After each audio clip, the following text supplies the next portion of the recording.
The rain came down in sheets so thick that Ryder Anderson nearly missed the figure huddled beneath the twisted pine tree, her dress plastered against her shaking frame, and her sobs barely audible over the thunderclap that split the Wyoming sky. He pulled his horse to a halt, rain streaming from the brim of his worn leather hat, and dismounted without a second thought. The year was 1878, and in all his 32 years living in these mountains, he had never seen another soul this far from civilization, especially not a woman alone in a storm that threatened to wash the very earth from beneath their feet. She looked up at him with eyes so full of despair that something in his chest tightened painfully. Her blonde hair hung in dark ropes around her face, and her lips had taken on a bluish tint that told him she had been out here far too long. Ryder was a man of few words, built broad and solid from years of wrestling nature itself, with muscles that strained against his soaked shirt and hair that fell past his shoulders in wet tangles. He knelt beside her, and she flinched away like a startled deer. "Easy now," he said, his voice a low rumble that somehow cut through the storm. "You are going to die out here if you do not come with me." She shook her head violently, pressing herself harder against the tree trunk. "Leave me. Please just leave me." Thunder boomed again, and lightning illuminated her face for just a moment. She was young, probably no more than 23 or 24, and bruises colored her left cheekbone in shades of purple and yellow. Anger flared hot in Ryder's gut, but he pushed it down. There would be time for questions later if she survived the night. "I have a cabin 2 miles north," he said firmly. "You can stay there or you can freeze to death. Those are your choices, and I am not leaving without you." She stared at him for a long moment, her whole body trembling so hard her teeth chattered. Finally, she nodded once, and Ryder moved quickly. He stripped off his heavy coat and wrapped it around her shoulders before lifting her into his arms. She weighed almost nothing, and he wondered when she had last eaten. She did not protest as he settled her onto his horse, then swung up behind her, keeping one arm firmly around her waist to hold her steady. The ride back to his cabin felt endless. The woman sagged against his chest, and he could feel the cold radiating from her body even through the layers of wet clothing. He urged his horse faster, though the path was treacherous with mud and rushing water. When his cabin finally came into view through the downpour, relief flooded through him. He dismounted first, then reached up to pull her down. Her legs buckled immediately, and he caught her, lifting her into his arms once more. "Stay with me," he commanded as her eyes fluttered closed. Just a few more minutes. Inside the cabin, he kicked the door shut behind them and carried her straight to the hearth, where he had banked coals that morning before heading out to check his traps. He laid her on the thick bearskin rug and worked quickly to build up the fire, adding kindling and logs until flames leaped and crackled, throwing heat and light into the single-room structure. Only then did he turn his attention fully to his unexpected guest. Her lips were still blue and her breathing came shallow and fast. Ryder knew hypothermia when he saw it. He had to get her out of those wet clothes. "Miss," he said, touching her shoulder gently. "Miss, I need to get you out of these wet things. You understand?" She nodded weakly, but made no move to help herself. Ryder swallowed hard. This was not how he had imagined his evening, but there was no help for it. He moved behind a wooden screen in the corner and grabbed one of his own shirts and a pair of trousers, then returned to her side. "Can you manage on your own?" he asked. She shook her head and tears began streaming down her face again. "I am sorry, I am so sorry." "Nothing to be sorry for," he said gruffly. He turned his back to her, giving her what privacy he could. "I am going to help you, but I will not look unless necessary. Tell me if you can move your arms." Between the two of them, they managed to get her sodden dress off.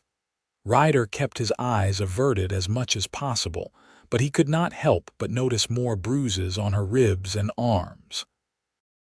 Someone had hurt this woman and hurt her badly. When she was dressed in his dry clothes, he wrapped her in blankets and moved her closer to the fire. "I will be right back," he told her. "I need to tend to my horse." She grabbed his wrist with surprising strength, her green eyes wide with panic. "Do not leave me." "Just outside," he promised. 5 minutes, no more." She released him reluctantly, and he went out into the storm to lead his horse into the small stable attached to the cabin. He rubbed the animal down quickly, gave him grain and fresh water, then hurried back inside. The woman was exactly where he had left her, staring into the flames with an expression so lost it made his heart ache. Ryder changed out of his own wet clothes behind the screen, pulling on dry trousers and a shirt, then padded back to the fire in his bare feet. He sat down on the edge of the bearskin rug, keeping a respectful distance between them. "I am Ryder," he said. "Ryder Anderson, this is my cabin. You are safe here." She looked at him for a long moment, then whispered, "Bella. Bella Edwards." "Well, Miss Edwards, do you want to tell me what you were doing out in this storm?" Fresh tears spilled down her cheeks. "Running. I was running and I got lost, and then the storm came and I just wanted to die. I wanted it to be over."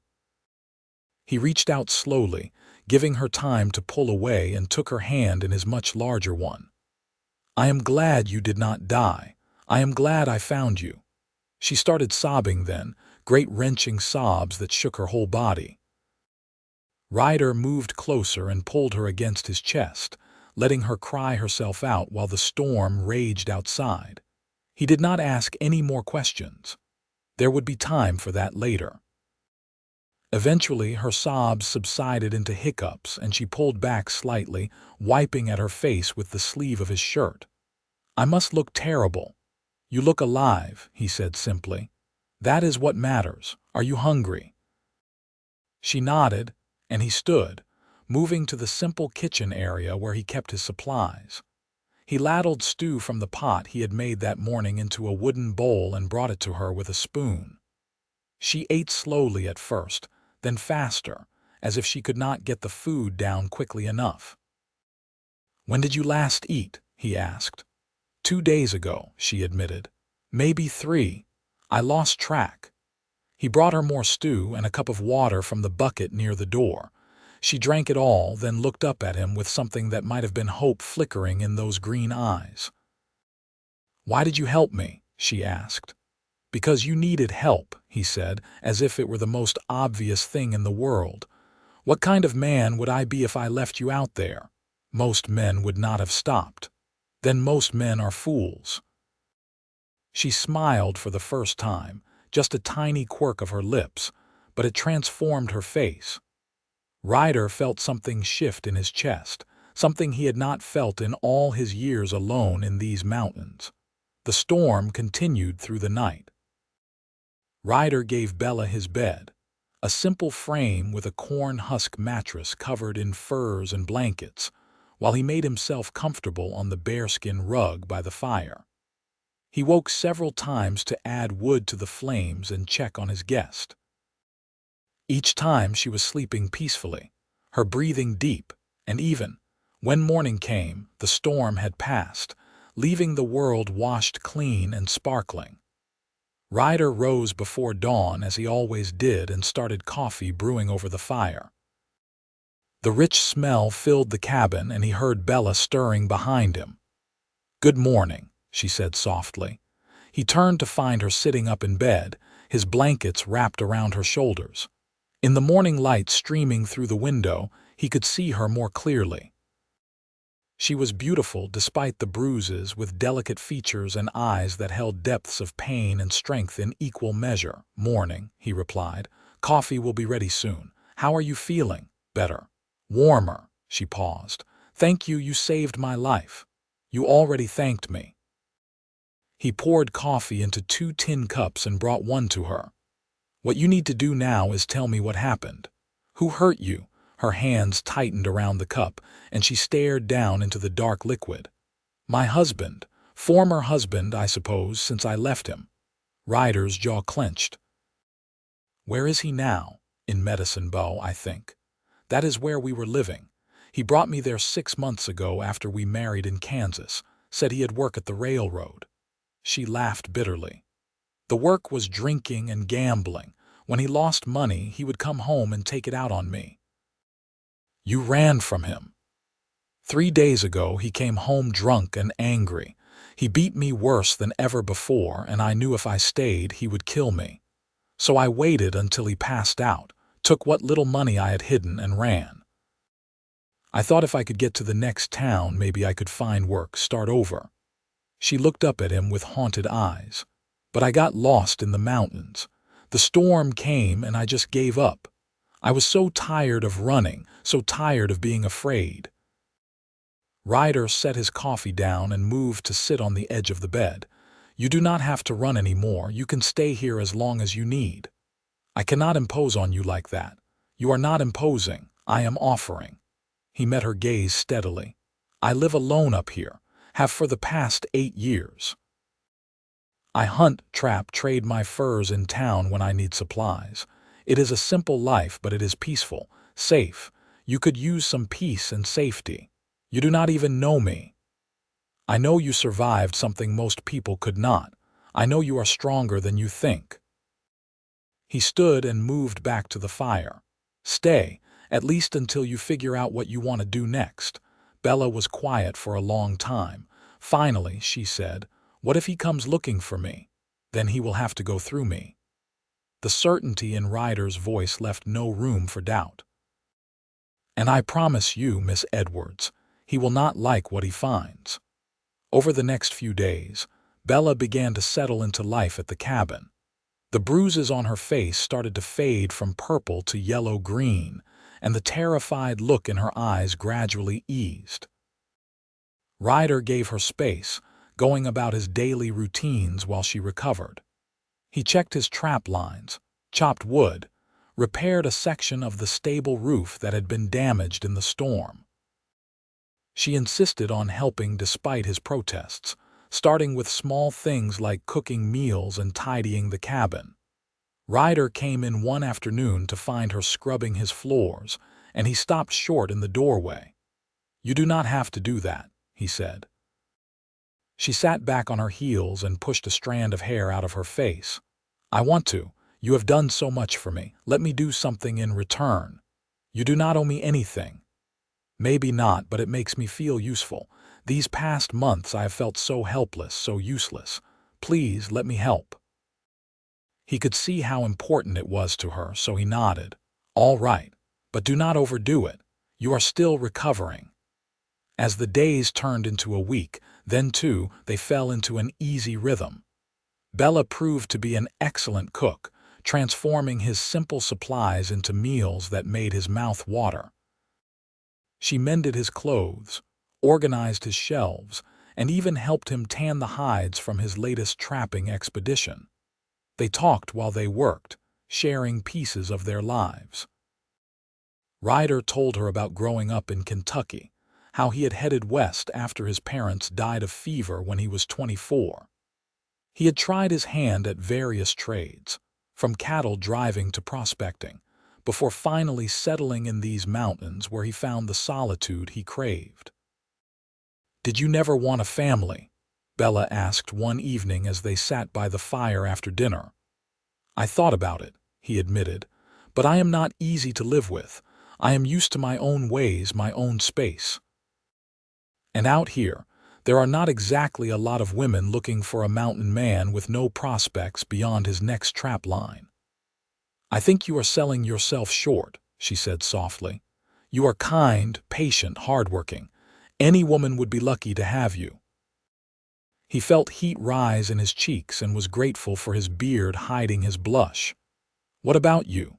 What did you want before all this happened? Bella stared into the fire, her expression distant. I wanted adventure. That is why I married Thomas. He promised me excitement, travel, a life beyond the small farm where I grew up. My parents died when I was 19, and I was alone on that farm for 2 years before Thomas came through town. She laughed without humor. I got adventure, all right, just not the kind I dreamed of. You are only 21, Ryder asked, surprised.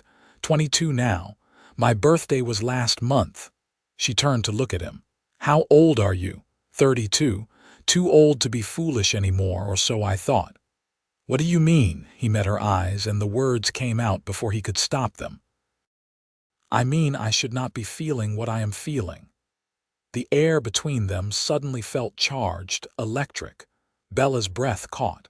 And what are you feeling? Like I do not want you to leave when you are ready to go. Like I have been waiting in these mountains for you without knowing it. Like you belong here with me. He ran a hand through his hair, frustrated with himself. I know it is too soon. I know you need time to heal, but I am not good at hiding what I feel. Bella stood and crossed the small space between them, stopping just inches away. She reached up and touched his face, her small hand gentle against his bearded cheek. What if I told you I feel the same? What if I told you that for the first time in years, I feel safe? That when I am with you, I feel like I can breathe again. Ryder's hand came up to cover hers. I would say we are both crazy. You barely know me. I know enough. I know you could have taken advantage of me that first night, but you did not. I know you treat me with respect and kindness. I know you make me laugh, and you make me feel like maybe I deserve good things. Her eyes shimmered with tears. I know that when I think about leaving here, leaving you, my heart breaks a little. He stood slowly, his considerable height making her tilt her head back to maintain eye contact. Bella, I am not going to rush you. You have been through hell, and you deserve time to figure out what you really want. I know what I want, she said firmly. I want to stay. I want to build a life here with you if you will have me. If I will have you. He let out a breath that was half laugh, half disbelief. Woman, I have been yours since the moment I saw you under that tree. I just did not want to be another man forcing you into something you were not ready for. She smiled then, a real smile that lit up her entire face. Then kiss me, Ryder Anderson, and stop being so noble. He did not need to be told twice. He bent his head and captured her lips with his, gentle at first, then deeper as she melted against him. Her arms went around his neck and his wrapped around her waist, pulling her close. She fit perfectly against him, like she had been made to be there. When they finally broke apart, both breathing hard, Ryder rested his forehead against hers. We are going to do this right. I am going to marry you properly with a preacher and everything. Is that a proposal? She asked, her eyes dancing. I suppose it is. Bella Edwards, will you marry me? Yes, she breathed. Yes, 1,000 times yes. They spent the rest of that evening making plans. Ryder would ride into Medicine Bow and find the preacher. He would also ask around discreetly about Thomas Edwards, to see if Bella's former husband was still in town, and if he had been looking for her. The thought of confronting the man made Ryder's blood boil, but he knew they needed to know what they were dealing with. I am coming with you, Bella insisted when he outlined his plan the next morning. It is too dangerous. What if he sees you? What if he does? I am not hiding anymore, Ryder. I am not going to let him make me afraid. She squared her shoulders. Besides, if we are getting married, I need to be there to speak to the preacher too. He studied her face, seeing the determination there, and realized she was right. She needed to face this, to prove to herself that she was not running anymore. All right. But you stay close to me, and if I tell you to do something, you do it without question. Agreed. Agreed. They set out the following morning, both mounted on Ryder's horse. The ride to Medicine Bow took most of the day, and they reached the small town as the sun was sinking toward the western horizon. The main street was quiet, with only a few people moving about their business. Ryder led them straight to the general store, where he knew the owner. A man named Harold Patterson, who always gave him fair prices for his furs. The bell above the door jingled as they entered, and Harold looked up from behind the counter. "Ryder Anderson, as I live and breathe," Harold said with a grin. "Ain't seen you in months. What brings you to town?" "Need to talk to Reverend Mitchell. Is he still here?" "Sure is. Lives in the same place behind the church." Harold's eyes shifted to Bella and his expression changed, becoming more serious. "Miss Edwards, I heard your husband was looking for you." Bella's hand tightened on Ryder's arm, but her voice was steady when she spoke. "Former husband, is he still in town?" Harold shook his head. "Left about a week ago. Said something about heading to Cheyenne. Good riddance, if you ask me. Man was nothing but trouble, always starting fights and causing problems." Relief washed over Bella's face, and Ryder felt his own tension ease slightly. "Did he say anything about coming back?" "Did not seem like it. He owed money all over town. Folks were starting to get tired of his excuses." Harold looked at Bella with sympathy. "I am sorry for what you went through with him, miss. Some men ain't worth the air they breathe." "Thank you, Harold," Ryder said. "We will head over to see the Reverend now." They found Reverend Mitchell in his small house behind the white-painted church. He was an older man with kind eyes and silver hair, and he welcomed them warmly when Ryder explained their purpose.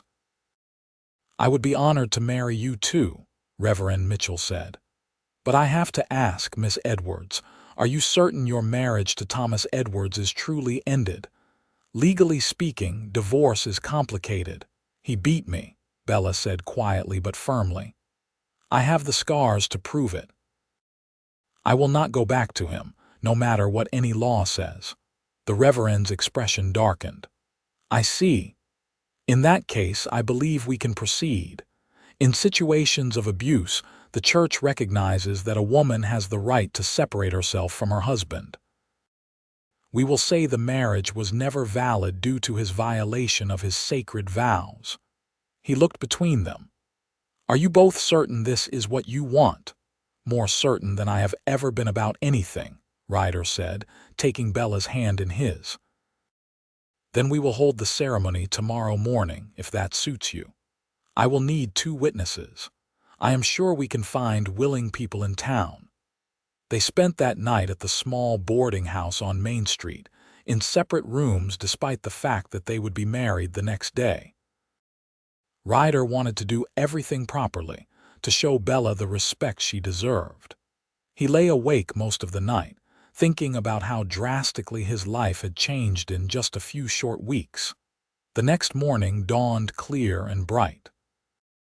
Bella wore a simple blue dress that the boarding house owner's wife had loaned her, and someone had woven wildflowers into her blonde hair. When Ryder saw her standing at the back of the church, his breath caught in his throat. She was the most beautiful thing he had ever seen. The ceremony was simple but meaningful. Harold and his wife served as witnesses, and a few other townspeople who had heard about the wedding filtered in to watch. When Reverend Mitchell asked if Ryder would take Bella as his wife, his "I will" rang out strong and clear. And when Bella said the same, her voice trembling with emotion, he felt something settle deep in his soul. "You may kiss your bride," Reverend Mitchell said with a smile. Ryder pulled Bella into his arms and kissed her thoroughly, not caring that they had an audience. She was his now, and he was hers, and nothing else mattered. After the ceremony, Harold insisted on treating them to lunch at the town's only restaurant. Over plates of roasted chicken and potatoes, Harold mentioned that the old Dawson place, a small ranch about 5 miles north of town, was sitting empty. "Old man Dawson died last winter with no heirs," Harold explained. "Place has been empty ever since. Just a small cabin and about 20 acres, but there is good water and decent grazing. The bank in Cheyenne owns it now, and I heard they were looking to sell cheap just to get it off their hands." Ryder looked at Bella, seeing the hope in her eyes. How cheap? $200, maybe less if you negotiated. I know that is a lot of money for a mountain man, Harold added quickly, but I thought I would mention it. You two might want a place closer to town now that you are married. Ryder had been trapping and trading for 8 years, living frugally and saving almost everything he made. He had close to $500 hidden in his cabin, money he had never had a reason to spend. Now, suddenly, he had a reason. I will think about it, he told Harold, but he had already made up his mind.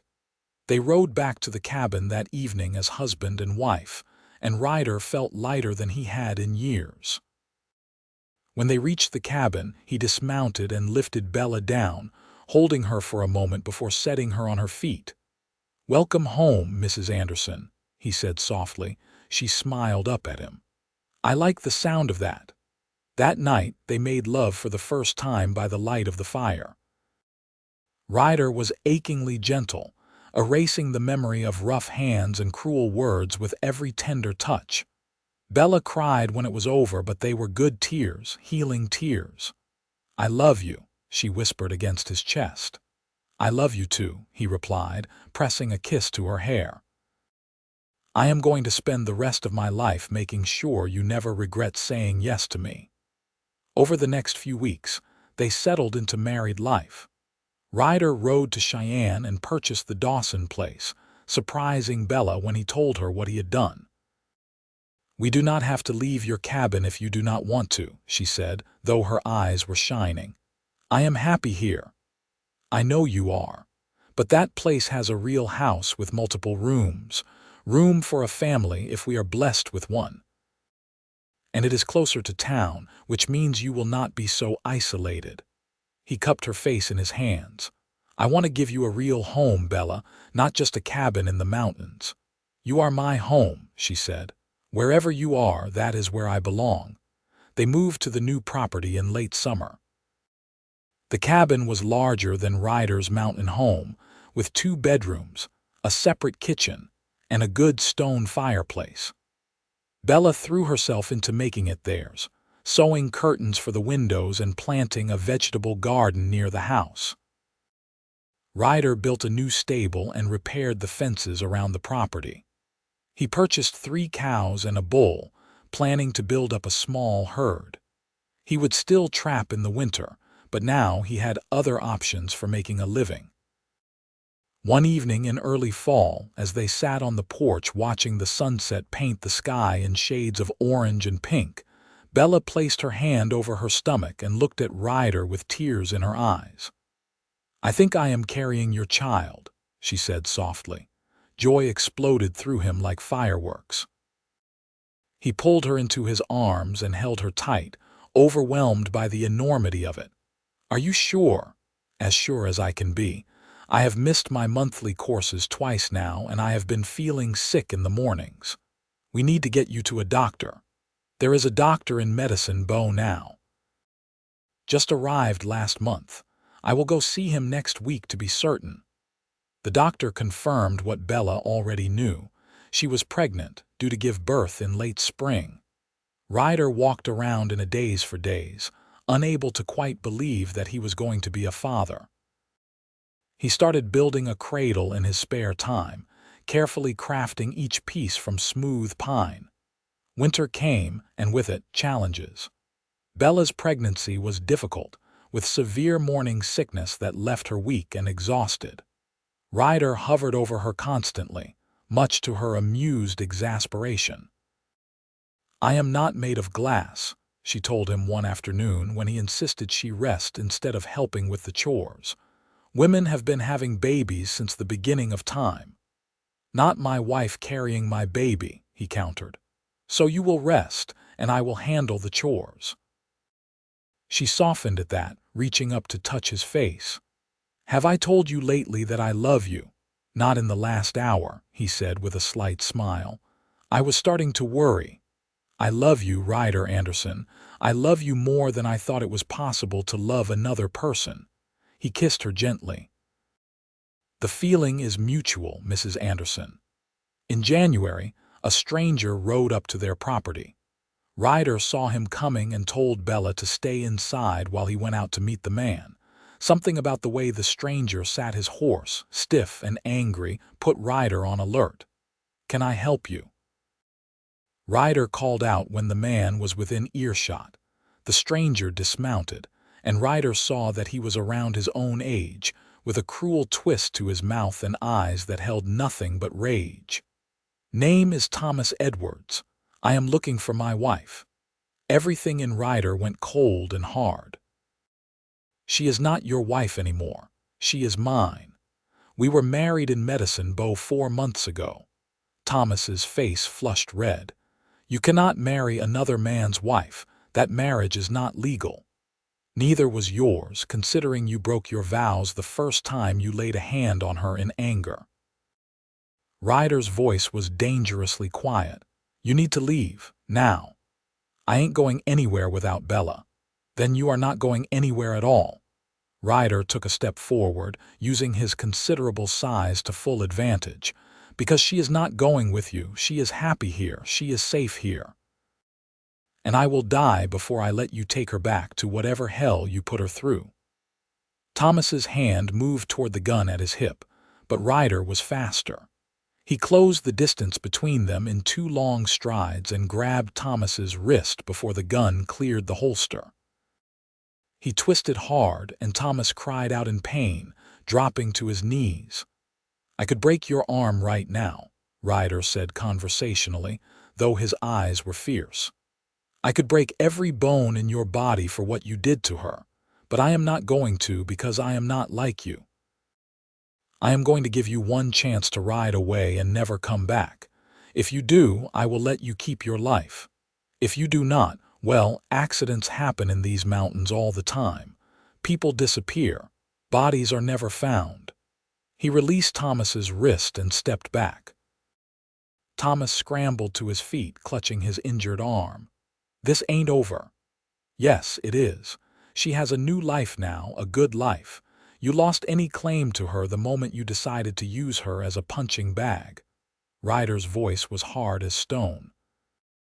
"If I see you on my property again, if I hear that you have been asking about her in town, if you so much as breathe in her direction, I will make good on my promise. Do you understand me?" Thomas looked at Ryder's face and saw the absolute certainty there.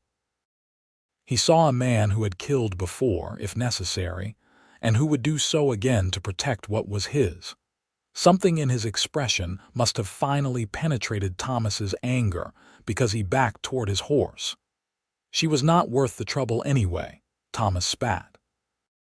Ryder's hands clenched into fists, but he held himself in check. "Ride away, Edwards. Ride far and do not come back." Thomas mounted his horse and galloped away without another word. Ryder watched until he was out of sight, then turned and walked back to the cabin. His hands were shaking slightly from the adrenaline, but he was calm by the time he opened the door. Bella was standing by the window, her face pale. "Was that him?" "Yes, but he is gone now and he is not coming back." "How do you know?" "Because I made it very clear what would happen if he did." He went to her and pulled her into his arms. "He is a coward, Bella. He only picks on people weaker than him. When faced with someone who will fight back, he runs. You are safe, I promise you." She buried her face against his chest. "I was so afraid." "I know. But you do not have to be afraid anymore. He is gone, and we are never going to see him again." And they did not. True to Ryder's prediction, Thomas Edwards left Wyoming and never returned. Ryder heard later through Harold that Thomas had moved to California and gotten himself killed in a bar fight within a year.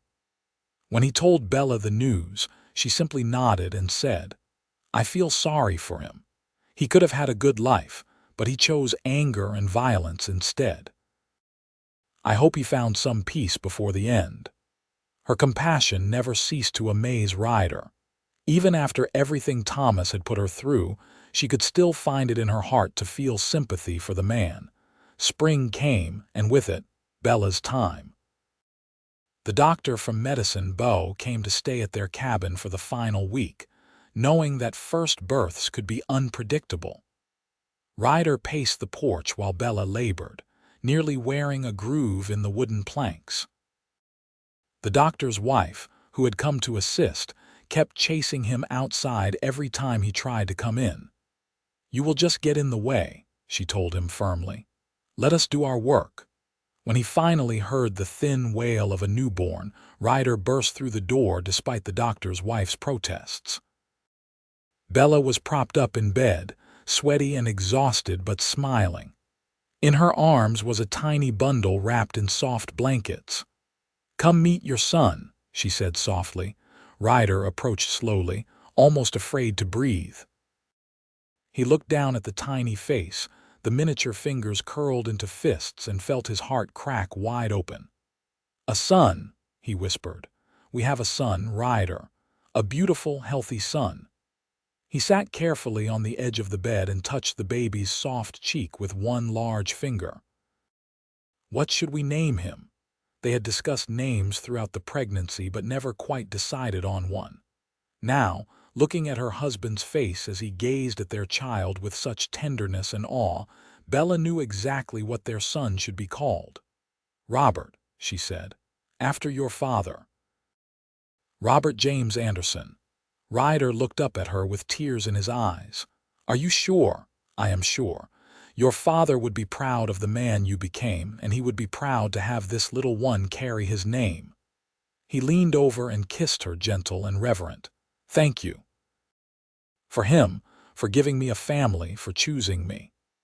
"Thank you for finding me in the rain," she whispered back. "Thank you for building me a shelter and becoming my home." The years that followed were filled with the kind of simple happiness that neither of them had ever expected to find. Young Robert grew strong and healthy, with his father's dark hair and his mother's green eyes. He was followed 2 years later by a daughter they named Rose, and 3 years after that by another son, Nathaniel. Ryder expanded their ranch slowly but steadily. He was never going to be a wealthy man, but they had enough. More than enough. They had land, livestock, a sturdy house, and most importantly, they had each other. Bella became well known in Medicine Bow for her kindness and generosity. She took in sewing work to earn extra money, but she also made clothes for families who could not afford to pay. She organized the town's first proper school and taught reading and writing to the children 3 days a week. Ryder served as an unofficial lawman for the area, his size and reputation enough to keep most troublemakers in line. He was known as a fair man, slow to anger but immovable once his mind was made up. People respected him, and more importantly, they knew they could count on him when they needed help.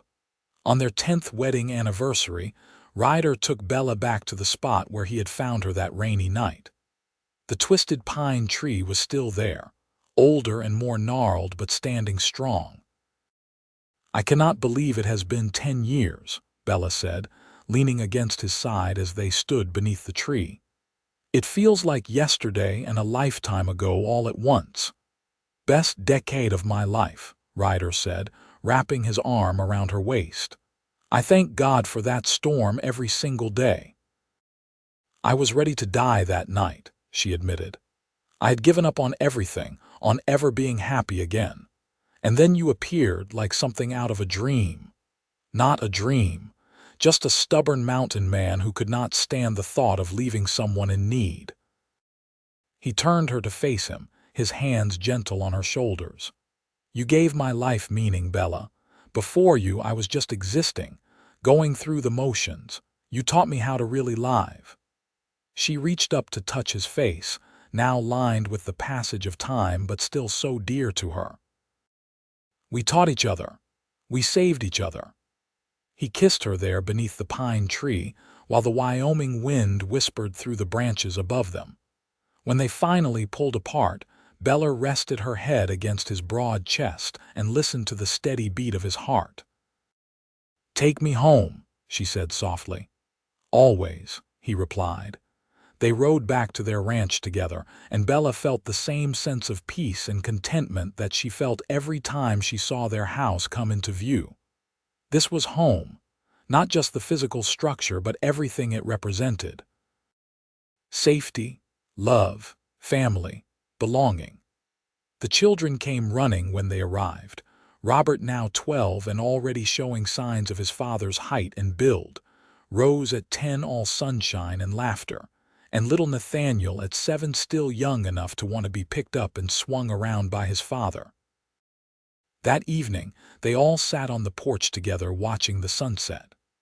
Ryder had his arm around Bella, and the children were scattered around them, Robert whittling a piece of wood, Rose reading a book, and Nathaniel playing with a wooden horse his father had carved for him. "Tell us the story again," Rose said suddenly. "About how you and Mama met." Ryder and Bella exchanged a smile. They had told this story countless times, but the children never seemed to tire of hearing it. "Well," Ryder began, his deep voice taking on the cadence of a storyteller, "it was the worst storm I had ever seen. Rain coming down so hard I could barely see my hand in front of my face, thunder shaking the very mountains, and there, huddled under a twisted pine tree, was your mother. And you saved her," Nathaniel piped up, though he had heard this part 100 times. "I suppose I did," Ryder agreed. "I brought her back to my cabin, gave her shelter from the storm." "And then you fell in love," Rose added with a romantic sigh. "And then we fell in love," Bella confirmed, smiling at her daughter. "Your father showed me that not all men are cruel. He showed me what it means to be truly loved and cherished. He built you a shelter," Robert said thoughtfully, "and then he became your home." "Exactly right," Bella said, her eyes meeting Ryder's. "He built me a shelter from the storm, and then he became my home for life." As the sun dipped below the horizon and the stars began to emerge in the darkening sky, Ryder felt a profound sense of gratitude wash over him. He thought about that night 10 years ago, when he had almost ridden past that twisted pine tree. What if he had been looking the other way? What if he had been just a few minutes earlier or later? He would have missed Bella entirely, and his life would have continued on its lonely path. But fate, or God, or whatever force guided the universe, had put him in exactly the right place at exactly the right time, and everything had changed. "What are you thinking about?" Bella asked quietly, noticing his contemplative expression. "About how lucky I am," he said simply. "About how one choice, one moment can change everything." "The best choice you ever made," she teased gently. "The best choice we both made," he corrected. "You chose to trust me when you had every reason not to trust any man. You chose to stay when you could have left. You chose to build a life with me." "It was not a hard choice," she said. "You made it easy to stay." Later that night, after the children were tucked into bed and the house was quiet, Ryder and Bella lay together in their room.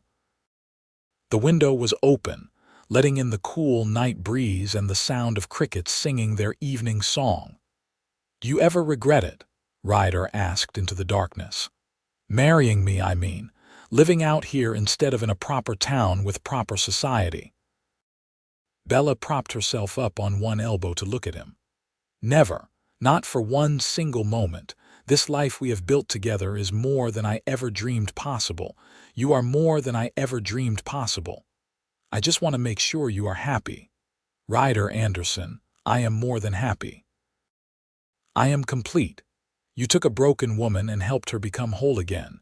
You gave me a family, a home, a purpose. How could I possibly regret any of that?" He pulled her down for a long, slow kiss. "I love you, Bella. More today than yesterday, but not as much as tomorrow." She smiled against his lips. "That is the most romantic thing you have ever said." "I am learning from the best," he replied, referring to the romance novels she occasionally ordered from Cheyenne and read by the fire. "You do not need any lessons," she assured him. "You are perfect just the way you are." The years continued to pass in a blur of birthdays, holidays, small triumphs, and occasional challenges. Robert grew into a fine young man who was the image of his father, eventually courting and marrying the daughter of a rancher from the next county. Rose became a teacher like her mother, establishing a proper schoolhouse in Medicine Bow that served children from miles around. Nathaniel developed a passion for horses and became known as one of the best trainers in Wyoming. Ryder and Bella watched their children grow and flourish with pride and some sadness at how quickly time passed. But they also enjoyed the peaceful years when it was just the two of them again, their children grown and building their own lives. On their 25th anniversary, Robert organized a celebration at the ranch, bringing the whole family together. His own children, Bella and Ryder's grandchildren, ran through the house with the same energy their parents had once shown. Watching them, Bella felt a deep sense of peace and accomplishment. "We built a good family," she said to Ryder as they watched the chaos from the porch. "We built a legacy," he corrected. "Those children and their children after them will know what it means to love and be loved. They will know what it means to stand up for what is right.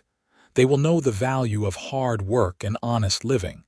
That is because of you, Bella, because of the kind of mother you are, because of the kind of father you are," she countered. "They learned strength and compassion from you. They learned what it means to be a good man." He took her hand and pressed it to his lips. "We did it together. Everything we have, everything we are, we built it together." That night, long after their children and grandchildren had gone home, Bella stood at the window of their bedroom looking out at the stars. Ryder came up behind her and wrapped his arms around her waist, pulling her back against his chest. "What are you thinking about?" he asked. "About that girl crying under a tree in the rain," she said softly. "She was so broken, so lost. If you told her then that she would end up here, happy and loved with a beautiful family, she never would have believed it." "I am glad I found her," Ryder said. "That broken, lost girl. I am glad I could give her shelter." "You gave me so much more than shelter," Bella said, turning in his arms to face him. "You gave me hope. You gave me love. You gave me a reason to live again." "You did the same for me," he said seriously. "I did not even realize how alone I was until you showed me what it meant to share my life with someone. You completed me, Bella." She kissed him then, pouring 25 years of love and gratitude into that single kiss. When they finally pulled apart, both of them were breathless. "Come to bed, husband," she said with a smile. "Lead the way, wife." As they settled into bed together, wrapped in each other's arms the way they had been for 25 years, Bella felt overwhelmingly grateful for that rainy night so long ago. She was grateful for the storm that had nearly killed her, but had instead led her to salvation. She was grateful for the stubborn mountain man who had refused to leave her to die. She was grateful for every moment since then, both the joyful and the challenging, because they had all led her here. The years continued their inexorable march forward. Ryder's hair turned gray, then white, and his movements became slower, more deliberate. Bella's face gained lines around her eyes and mouth, but Ryder always said they were smile lines, evidence of a life filled with laughter and joy. They faced challenges together. A drought one year that nearly wiped out their herd, a fire that destroyed their barn but thankfully spared the house. The death of Harold Patterson, their old friend from town, who had been at their wedding all those years ago. Each trial they weathered together, their bond growing stronger with each shared burden. On their 40th anniversary, the whole family gathered again. Robert was now a prosperous rancher with 5 children of his own. Rose was the head teacher of a school that served 3 towns, respected and admired throughout the territory. Nathaniel had his own horse breeding operation and supplied animals to ranches across Wyoming and Montana. There were grandchildren and great-grandchildren now, more than Bella could count. As she looked around at all the faces at the celebration, she felt overwhelmed by the sheer magnitude of what she and Ryder had created together. 40 years, she said to him as they danced slowly to music played by Robert's eldest son on a fiddle. How did we get so lucky? Not luck, Ryder said. Fate. We were meant to find each other, Bella, meant to build this life together. I love you, she said simply. After 40 years, those are still the most important words I can say to you. I love you too. Every day, every moment, with everything I am. The celebration lasted well into the night, with stories and laughter and music. When it was finally over and the last guest had departed, Ryder and Bella walked slowly back to their house arm in arm. You remember that first night? Bella asked. When you brought me here, soaked and freezing and more scared than I had ever been in my life. I remember thinking you were the bravest person I had ever met, Ryder said. Still think that, truth be told. I was not brave. I was terrified. Being brave does not mean not being scared. It means being scared and doing what needs to be done anyway. You were running for your life. You refused to give up even when everything seemed hopeless. That is bravery, Bella. They reached their porch and stood there for a moment, looking out at their land. The barn they had rebuilt after the fire. The fences Ryder had mended 1,000 times. The vegetable garden Bella tended faithfully every summer. The tree Robert had planted when he was 10, now tall and strong. This was their kingdom, small but precious, built with sweat and love and determination. Take me to bed, Ryder, Bella said softly. I am tired, but it is the good kind of tired, the kind that comes from a day filled with people you love. He helped her up the steps, his hand steady under her elbow. Inside, they prepared for bed with the easy familiarity of people who had shared this ritual for 4 decades. When they finally settled under the covers, Bella curled into her customary position against Ryder's side, her head on his shoulder, his arm around her. Good night, my love, she whispered. Good night, Bella, sleep well. I always do when I am with you. You are my shelter, remember. As long as I have you, I can weather any storm. He kissed the top of her head and closed his eyes. Within moments, they were both asleep, peaceful and content. More years passed. Ryder celebrated his 75th birthday surrounded by family. He was slower now, his powerful frame bent by time and hard work, but his mind was still sharp, and his love for Bella as strong as ever. She was 70 herself, her blonde hair now pure white, but her green eyes still sparkled with the same spirit that had drawn him to her all those years ago. They spent their days quietly now, sitting on the porch, tending the small garden Bella still insisted on maintaining, receiving visits from their children and grandchildren. The ranch was now run by Robert and his sons, but it was still home for Ryder and Bella.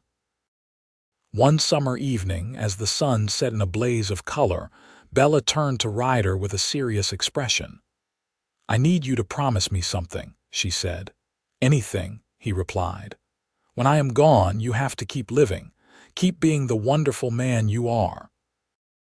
Our children will need you and our grandchildren. Do not let grief make you stop living. Bella, promise me, Ryder, I mean it. He took her hand and held it gently. I promise, but you are not going anywhere. We have years yet. She smiled but did not argue. They both knew that time was finite, that they were in the twilight of their lives. But they also knew that what they had built together would endure long after they were gone. As it turned out, Bella was right to ask for that promise. The following winter, she caught a cold that settled in her chest and refused to leave. The doctor came from Medicine Bow, but there was little he could do. Bella grew weaker, spending most of her days in bed. Ryder never left her side. He held her hand, read to her from her favorite books, and told her stories of their life together. The children came, and the grandchildren, each one spending time with the woman who had been the heart of their family. On a cold February morning, Bella opened her eyes and looked at Ryder with perfect clarity. "I see you," she said softly. "I see you too," he replied, his voice thick with emotion. "Thank you for finding me in the rain. Thank you for everything, my love. Thank you for trusting me, for loving me, for giving me the best life a man could ask for." She smiled, and he saw in that smile the young woman she had been, the frightened girl under the tree, the radiant bride, the loving mother, the devoted grandmother. He saw every version of her at once, all the roles she had played, all the love she had given. "You were my shelter," she whispered, "and you became my home for life. I love you, Ryder Anderson. I love you, Bella, always and forever." She closed her eyes then, still smiling, and slipped away as peacefully as falling asleep. Ryder held her hand and cried for the first time since he was a boy, great wrenching sobs that shook his whole body. His children found him like that, still holding their mother's hand, and they cried with him. They buried Bella on a hill overlooking the ranch, beneath a spreading oak tree. Ryder stood at her grave long after everyone else had left, talking to her the way he always had. "I am going to keep my promise," he told her. "I am going to keep living, keep loving our family. But Lord, Bella, it is going to be hard without you." True to his word, Ryder did keep living. He spent his days with his family, teaching his great-grandchildren the lessons he had learned over a lifetime. He told them stories about their great-grandmother, keeping her memory alive. He showed them the spot where he had found her all those years ago, explained how one act of kindness had changed the course of both their lives. 2 years after Bella's death, on a warm spring morning, Ryder woke with a strange sense of peace. He rose early and walked to Bella's grave, where he sat down beside the headstone. "I tried, Bella," he said softly. "I tried to keep going without you, but I think it is my time now. I am tired and I miss you. I miss you so much." Robert found him there later that morning, peacefully asleep in the grass beside his wife's grave. The doctor said his heart had simply stopped, that he had died without pain or fear. Robert thought his father had simply decided it was time to be with Bella again, and he was probably right. They buried Ryder next to Bella, their headstones side by side. The inscription on Bella's read, "Beloved wife, mother, and grandmother, she found shelter and built a home." On Ryder's, the family chose, "Beloved husband, father, and grandfather, he gave shelter and found his home." The ranch continued to thrive under Robert's stewardship and eventually passed to his children. The story of Ryder and Bella became family legend, told and retold to each new generation. It was a story about love and redemption, about second chances and choosing to live even when death seemed easier.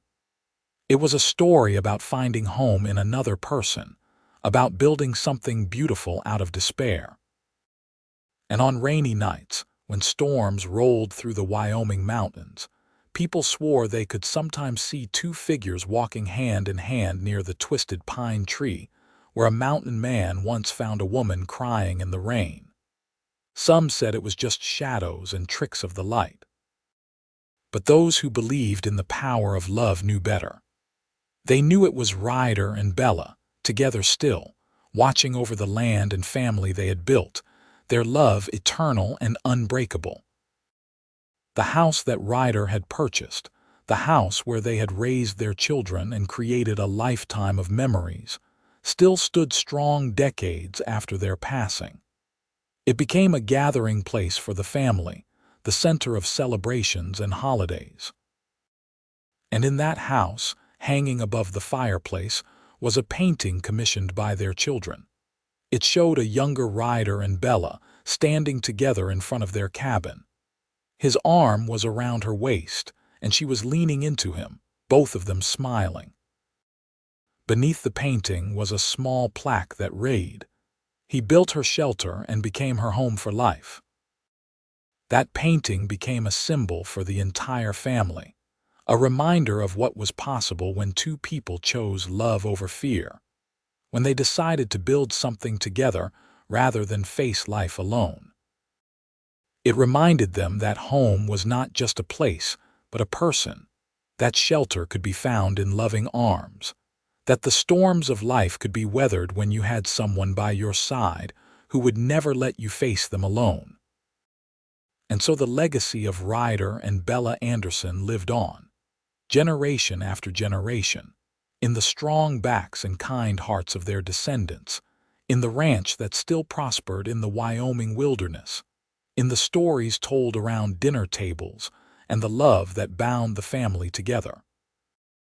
They had started with nothing but each other, two broken people who found healing in one another's arms, and they had built an empire of love that would endure long after the mountains themselves crumbled to dust.